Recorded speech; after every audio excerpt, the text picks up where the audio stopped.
Hi everyone, welcome to our very first episode of our weekly podcast.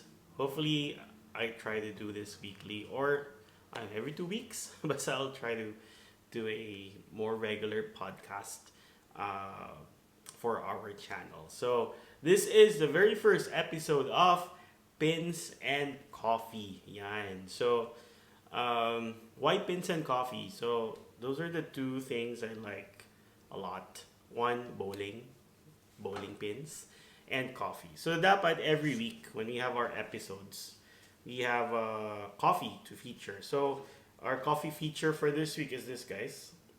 Bo's Coffee. So this is from North Drive Mall. I got it earlier after church service, and this is just a regular cappuccino. Maybe next time let's try something different, and then I'll give you my feedback about the coffee. Pero let's try to get a sip. Really good. Distinct talaga yung beans ng Bo's Coffee. It's different from what you normally taste from a Starbucks or a CBTL. That's why I like Bo's Coffee after church service. It gives me a different coffee experience. Yeah, coffee connoisseur. I just really like drinking coffee, guys. So every week, let's try to feature something new. So for this week, it's this one, Bo's Coffee na cappuccino. And have a really new type of drink, summer series. Ano siya, cold brew with sago. Maybe let's try that next time. If I can get one and then let you guys see it, diba? Can't let you guys try it, but I can encourage you to try and drink it. Yun. So this is our Pins and Coffee. Medyo different from our usual format. It's just gonna be me talking. Hopefully in the future we can get a guest, diba, to bounce ideas with and talk about bowling and maybe coffee too. So this is our first episode, guys. So whether you're in your morning commute, you're heading to practice, or just relaxing at home, this is Pins and Coffee. All right. So for our first segment, it's going to be about bowling news. So let's start with some of the. I want to be able to do this to share to the others. Ano nangyayari sa bowling community in the Philippines? And the past week, I think the biggest is the Storm Under 22 event organized by Bowl Pro PH and Bowl Pro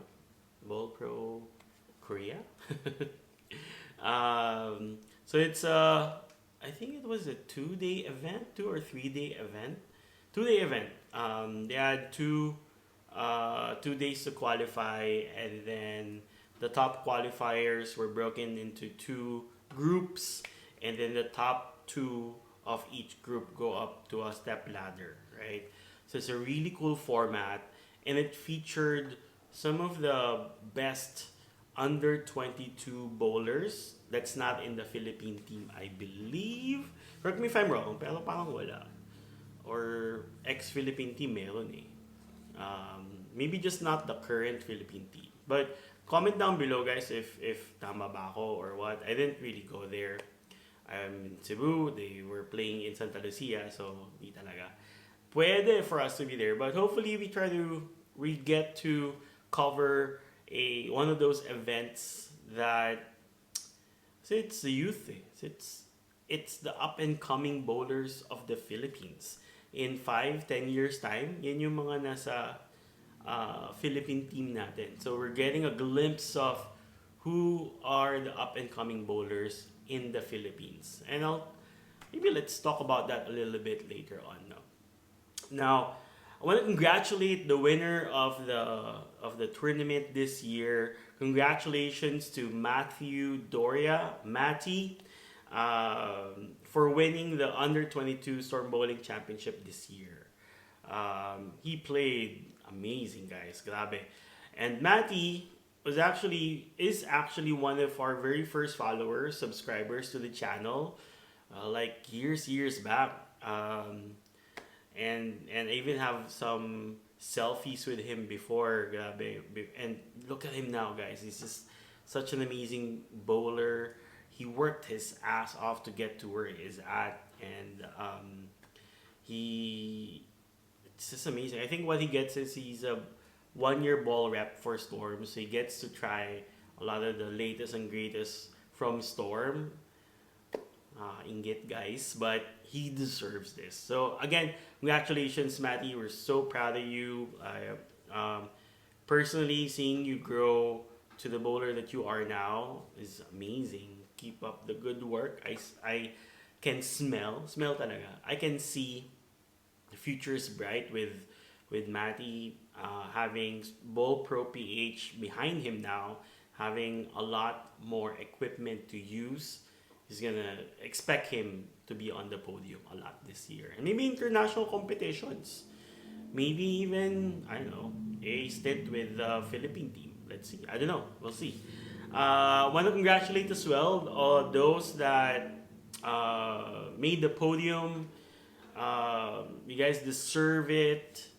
Who made the podium? I think Anton De Guzman was first runner up, and then third runner up was J Mike and Cassia.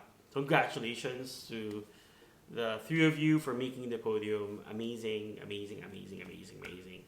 And you know these tournaments, these youth tournaments is something I want to talk about today. Yung youth development natin. Um, so I wish there were more of these Storm Under 22 tournaments. I think in the US, yung Storm Youth Championships are done a lot. Here, it's done once. It's sponsored by Storm, di ba? I wish the PBF would have a lot more tournaments in ganito, grassroots. So, because it's in Manila, yung tournament, I believe there were some bowlers from Stay, from Bacolod. So, and then the rest are primarily from Manila. Are we missing some bowlers? Maybe. There are bowlers outside of the Philippines, Philippine bowlers that are outside of the Philippines that were not there. It's under 22 Storm. I think it's a really good tournament to showcase yung youth natin, real youth talent out there, the up and coming bowlers, di ba? It's just amazing to be part of a Storm tournament. Um, I think if I think about it before, no, because back in my time in college, may college bowling, guys. So you'd have bowlers from different colleges going up against each other, um, eventually for going up to the national level. But looking at this Storm Under 22 format, let's think about it. It was in Manila, had the best bowlers in Manila, right? What if that tournament is actually regional? So that's the Luzon leg. And then what if there's a Visayas leg and a Mindanao leg and a Northern Luzon leg, di ba? Or even Southern Luzon. Ganda, no? I hope and I think that would be a good platform or tournament to see, you know, all of the bowlers from the whole nation, and even those outside of the Philippines. Sana ma-invite natin sila in these tournaments. Right now, ano bang format ng PBF Youth? So, the format of PBF Youth is quarterly, and then they have an annual youth championships, which is good. So, you have quarterly tournaments, and then you have the annual tournament. So, it's going back to the format, guys. So, at quarterly nga. Now, these youth bowlers that join those quarterly are mainly from the Philippines and mainly from the youth teams of One's Letba. Second, Stay, which is from Bacolod. Third is from PBA. And then, I don't know if Tibam still has youth. Um, and then now, I believe Amba is building their own youth team. So, yun. Imagine mo, ilan yun? It's Letba, uh, Stay, we have PBA, and Amba. And so maybe Tibam. So five. So you want five. But then there are many other bowlers that we can discover outside of those groups, diba? So the development now has become very uh, association based for the country, which is good kasi yung mga I think we also need to reward diba, associations that focus on youth development. But outside of that, guys, there's I think we can discover a lot in maybe Baguio, in Mindanao, in Visayas. So you have Cebu, you can have Davao, Cagayan de Oro. I think, di ba? So Datba group, and then here in Cebu we have Cebu, and then in uh, Baguio, is it SCTBA? Yeah, SCTBA. So yung ganun, like there, we can, how can we probably do that? Thinking your question, how can we harness these places to build a grassroots program? Not saying it's not working, but just, thinking out loud lang tayo dito sa episode natin about youth development. Um, Coming out of the under 22 storm tournament. Um, so yeah, so yun yung aking, I think, not a suggestion, but just how I'm envisioning, diba, a really big youth development program that the PBF can can do. Sana. So yun, but then again, guys, we're producing really good bowlers right now.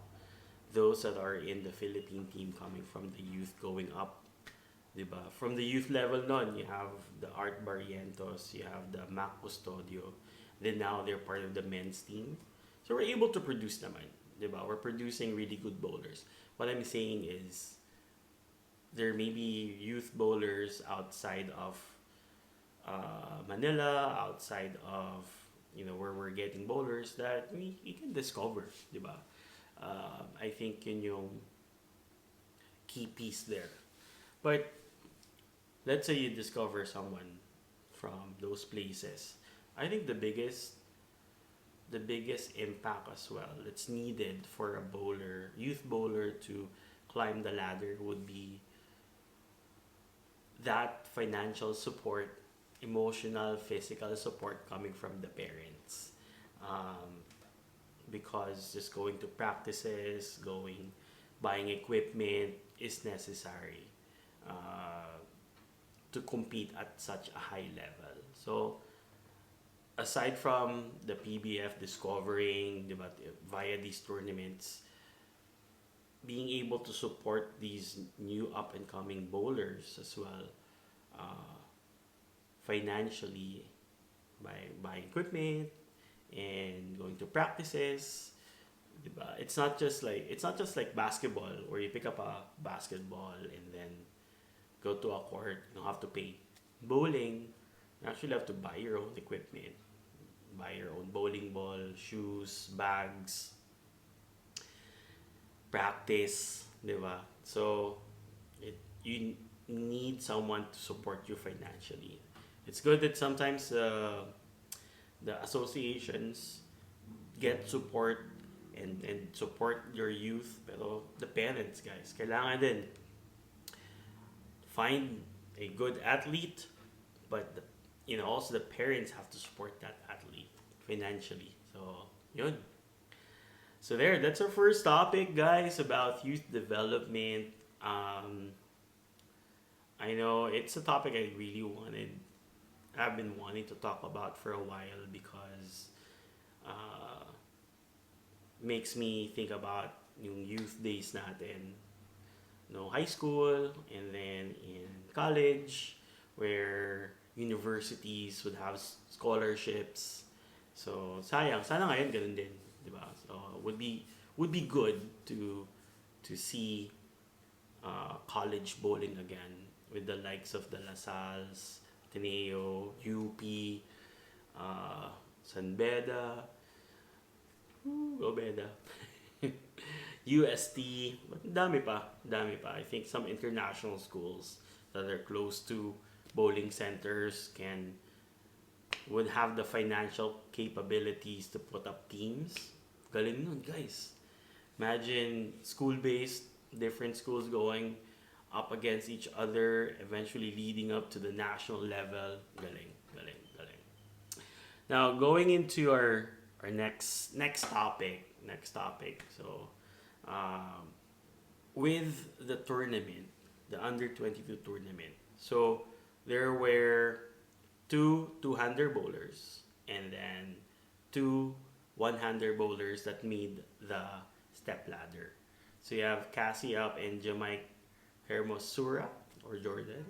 Um, they were they were not they were they're one-handers. They're one-handers. J Mike is lefty. Si Cassie Up is a righty, but they're one-handers. Anton and Matty, on the other hand, are two-handers. So, what I want to talk about is, something that's very controversial around the world, not just in the Philippines. Do you guys think that being a two-hander, the two-handed bowling style, gives them an unfair advantage, di ba? With the likes of the Belmos of the world that have risen up to where they're at. But that really give them an advantage? Kayo, what do you guys think? Comment down below. Does two-handed bowling give you an advantage when you play the sport? Um, if you look back, let's say in the PBA tournament this year, not all titles were won by two-handers. You have one-handers that won as well. Um, for me personally, and I may get bashed for this, I don't think two-handers gain an advantage that much because a couple things. One, if you suddenly switch from one hand to two hand, does that mean you'll win titles kagad? No, di ba? It's like switching from one shoe to another. Let's say I'm wearing a a Kobe basketball shoe ngayon. And then suddenly something new comes out. Oh, that's a good Jordan. I should get that. Now, if I switch shoes, will that immediately make me a better basketball player? It's the same thing with bowling. It's just changing your style. Um, you still need to practice it. So these two that went up in the finals in the under 22. So you have the Matthew Doria and you have Anton de Guzman. They're both two-handers. Now, these guys, these two practice a lot, right? What we don't see would be the practice that they do, the balls that they have to invest in. Because thinking about it, diba? Before this, like Matty does not have a sponsorship, maybe. I think Bowler's Corner ba? Anton as well doesn't have a big brand behind him like a Storm yet. So he still needs to invest and buy equipment. Maybe sometimes he gets bowling balls from pro shops, pero nothing like a staffer from Storm, diba? So they had to invest, they had to practice, and honestly, I tried to do two-handed bowling to understand it. I'm still trying to understand and learn it. So it's not like an overnight skill that you learn immediately. Some people click faster, some not, because we have different learning curves. So for me, someone that's been in the training industry for a long time, I know each person will have their own learning curve to learn that two-handed style. And some people may not be for it. Some people would learn faster, pang two-handed talaga. Some people may not be for two-handers. Um, Maybe reasons behind it, health-wise, because you're a lot more lower to the ground. Maybe at a certain age, sumasakit ng likod mo, di ba? It's not as easy for you to learn. But for the youth, I find it's a good way for the youth to enter bowling because they learn really quickly, they learn really fast, and um, using a two-handed style gives you a lot more rev rate, and it makes it easier for the youth to see yung nag-hook yung bola, di ba? Now, on the more technical side, your one-handed bowling balls right now, let's say, oh, mag-shift ako from one-handed to two-handed. You also have to think about the layout ng bola because your current layout right now in your ball is specific to a style. So if you're one-handed, naka-specific yan for one-handed bowling. You guys can research. You'll see that the distance from the fingers to the pin is a lot more pag two-handed because they're trying to control yung hook. Versus kapag one-handed, it's a lot closer to the pin. So, yun medyo technical na. But what I'm trying to say is, it doesn't give them an advantage right then and there once they switch. Yes, they have more rev rate, but they have to learn to control it. Lalo na sa sparing. And in sparing, the straighter the better. And what I've learned in trying out two-handed style is it's hard to control that hook because the balls hook so much. Grabe, it's harder. Um, so I think from that alone, the bowling balls have to be customized for their own style. They have to keep practicing it. It's not a skill that immediately gives you that advantage. It might, but it'll take time. It'll take time. It's not overnight. Even the one-handers naman, they practice. So, diba, it evens up the playing field. Now, at a certain level, it does give them an advantage because they're able to generate more rev rate. Um, but they have to practice pa rin. It's not like, sabi nga, it's not something that gives you an advantage immediately. Kailangan pa nilang pag-practicean yan. They need to be coached. They have to regularly join tournaments to get a feel of how having a two-handed style, uh, how it feels in transition. Di ba? Marami pa eh. It's not like an immediate advantage. So that's what I'm saying. So, I'm hoping, like, comment down below, what do you guys feel about two-handed bowling? Is it giving people, especially the youth, um, advantage? And I see a lot of people switching to, and let's use in the PBA Tour, Darren Tang. He switched from a one-handed bowler to a two-handed bowler because he felt he needed something on the tour. Diba? And he just recently won a title as a two-handed bowler, but it took him time. Diba? Let's think about that. It took him time from when he shifted to when he won his title. So, parang ganun lang yun. Like let's say use basketball. And in basketball, you have to shoot a free throw. So if you change something in your free throw, doesn't happen overnight then. You still have to practice, practice, practice. That's what I'm saying. So, to recap, yes, it does. It may give two-handed bowlers an advantage, but they have to practice. They have to learn that skill. It's not overnight. So I'm hoping like people that say two-handed bowling should be banned from the sport. Guys, we need youth bowlers, and if two-handed bowling gets us more youth bowlers, I'm up for it. And this is just, the where bowling is headed, and it's a very unique dynamic view. You see 100 bowlers, you have 200 bowlers competing, di ba? It's still about you throwing a 14, 15 pound ball from 60 feet out to the pins. Di ba? Ang daming variables. The rev rate, the ball speed, the bowling ball they're using, the style is just one part of it's not everything. So I'm hoping sana that discussion about banning 200 bowling um, dies down, because let's give them their credit for practicing and getting better and whatnot. So that's our second topic about 200 bowling. And almost 30 minutes. So goal ko is 30 minutes, guys.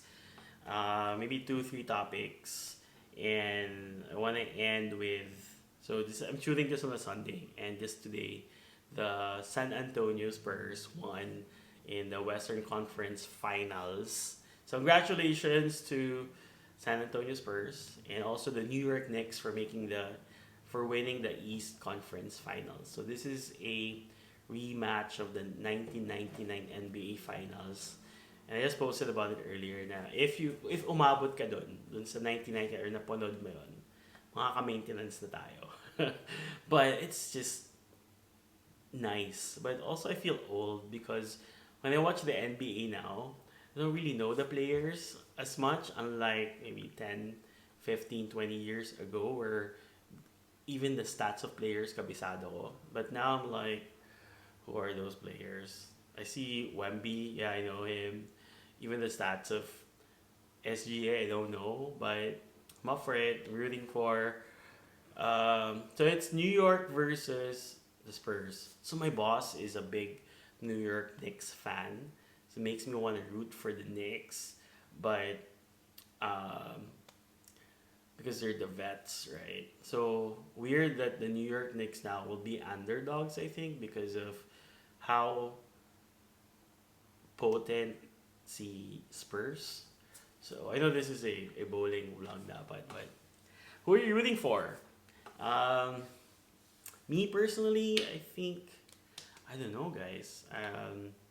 But let's have a fearless prediction here. Fearless prediction. So ang tagal na walang championship win both. But I think the Knicks will win this. I think the Knicks are really hungry for that championship win. Can you imagine Madison Square Garden? Grabe. So I think Knicks in 6 games. Bakbakan to. So I'll say Knicks in 6 games. All right. So every time we have our podcast, I want to end with a verse, Bible verse. And earlier in church, the response verse was Proverbs chapter 3, verse 5 to 6, which is trust in the Lord with all your heart, and lean not on your own understanding. In all your ways submit to Him, and He will make your paths straight.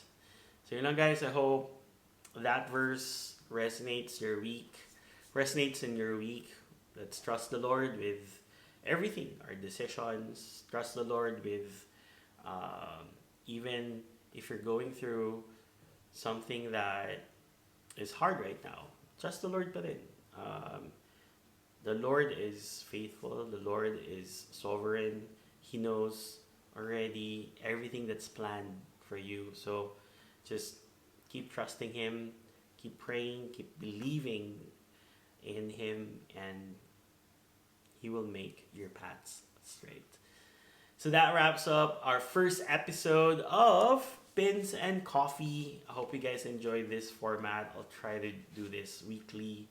And if you have a topic that you'd like for us to talk about, comment it down below, either in Facebook. I'll put this up in Facebook too. In Facebook, in YouTube, even Instagram. Put it in the comment section, and let's see if we can really talk about that. And if you're someone that would like to also guest, diba, in this podcast talaga. Let's see how we can make that happen. In the apartment right now, medyo mahina internet. So, to make that work has to be really strong internet for me to have guests or pwede in person, diba? In person guests, why not? Um, and if you enjoyed this episode of Pins and Coffee, make sure you like, share, and subscribe. And join us every week as we break down bowling, have coffee, and talk about everything in between. Imagine next week, guys. It'll be a couple of games into the NBA Finals, so let's talk about that as well next week. Exciting. Yun ba yun? So again, guys, same time next week, same lanes, different coffee. I'll see you guys next week. God bless everyone.